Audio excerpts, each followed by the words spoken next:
Welcome fight fans to my channel. This is Johnny, and today we're going to be going over the statistics that nobody talks about when mentioning a potential fight at 147 pounds between Jaron Boots Ennis and Ryan Garcia.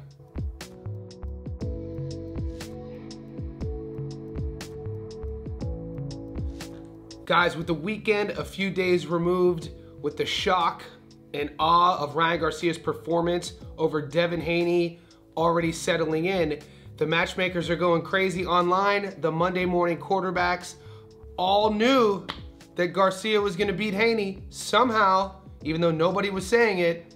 Allegedly, we all knew that Ryan was going to beat Devin. Horse shit. It was one of the biggest shockers that I can remember in the last few years in boxing. Garcia, the way he played it out during fight camp, his antics during fight week, his social media actions, all of it was a ruse. We find out later after the fight that Garcia bet $2 million on himself and won $12 million. Now when you think about all of his antics, fight camp, fight week, social media, how those antics led to the odds in Vegas making him a big underdog, then he had the wherewithal, the planning to bet on himself because he knew he was going to beat Devin. That, my friends, is pretty genius. Also in the same fight week leading up to the Haney-Garcia fight, news broke that Jaron Ennis finally signed a major promotional deal with none other Eddie Hearn and Matchroom Boxing. This has gotten fight fans really excited. We got news that Terrence Crawford might be fighting in LA this coming August. We got the Saudis talking about they have all the money they want to throw not to just the heavyweights now, but to all the fighters and make the best fights. And after Garcia beat Haney in the presser, he was talking about he can't make 140. He came in at 43 because his body can no longer cut that low. He's going to move up to 147, and we know who the guy there is holding the belt, interim albeit, is Jaron Ennis. And that name did come out of Oscar De La Hoya's mouth, and Ryan Garcia's father also said that they would be interested in that fight. So today with this video, what we're gonna do is individually break down each fighter's last 5 fights. We're gonna add up their opponent's win-loss record and come up with a statistic we call strength of schedule. We will then compare and contrast and see if we can find some advantages, disadvantages for both fighters. To get started, let's take a closer look at Jaron Ennis's last 5 fights. Some stats we know about Ennis: he is 31-0 with 28 knockouts, giving him a 90% career knockout to win ratio. He's currently ranked number 4 in the world in the welterweight division. He's 26 years old, standing at 5'10" with a 74-inch reach. The orthodox fighter calls Philadelphia, Pennsylvania home, and he is the IBF interim welterweight world champion.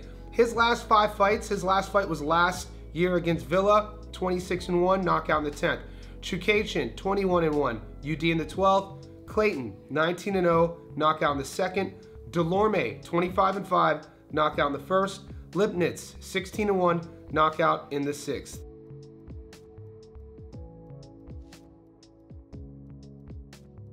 Now let's add up all of those records, and what we're going to get is a record of 107 wins with 8 losses, giving Jaron Ennis's opponents a 93% win-loss ratio strength of schedule.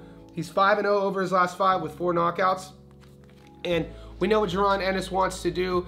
He likes putting on a show. He's flashy. He has that power, and he has that knockout to win ratio. So a potential fight between him and Garcia, the game planning would be such: circle away from that left hook that Garcia possesses and try to catch him with his own power. Let's take a closer look at Ryan Garcia. Ryan Garcia is 25-1 with 20 knockouts, giving him an 80% knockout to win ratio. He's currently ranked number 3 in the world in the junior welterweight division at 140 pounds. He's 25 years old, standing at 5'8" with a 70-inch reach. The orthodox fighter is a proud Californian. Let's look at his last 5 fights, including this past weekend.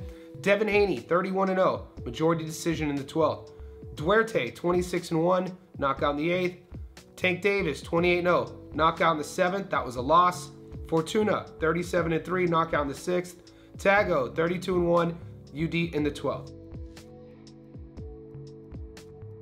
Let's grab our calculators. What we'll get is a record of 154 wins with 5 losses, giving Ryan Garcia, his opponents, a 96% win-loss ratio strength of schedule.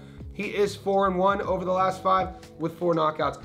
And guys, we know more than in any other sport, boxing is a momentum sport. We always talk about, what have you done for me lately? Garcia's coming off 2 huge wins, the Duarte win and obviously this Devin Haney win.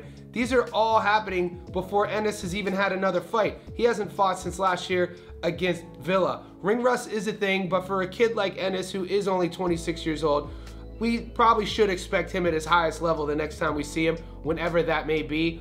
Also, when you're pairing these two up, weight classes are a reason, physical size, that's gonna matter, and both of those go on the edge of Boots Ennis. He's the bigger fighter, he has the longer reach, he walks around with more weight, but what we've seen from Ryan Garcia as of late, knowing how to use the power, his abandonment of caution and putting himself in situations to land his big shot. The whole world knows what he wants to do. His opponent knows what he wants to do. The fighters have trained for it, to circle away from the left hook, but somehow Ryan gets in the head of his opponent. You know what it reminded me of? Watching Devin Haney actually play Garcia's game, stand and trade, and time again get caught. If you guys are MMA fans, leading up to the Conor McGregor-Josie Aldo fight, this is when Aldo hadn't lost in 10 years.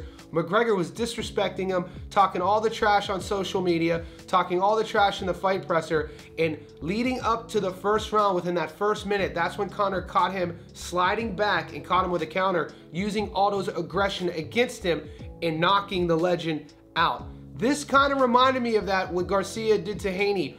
Haney was so emotional, fighting in his emotions, wanting to get Garcia out of there, and that was the game plan that Garcia was gonna do. He was gonna push and pull and wait until Haney stayed in the pocket to trade, and Garcia knew he'd have the power advantage, and that's exactly how it played out. Will that work against Ennis? I don't have those answers. If these two do fight, who do you like to come out victorious, Garcia or Ennis? Let me know in the comment section below.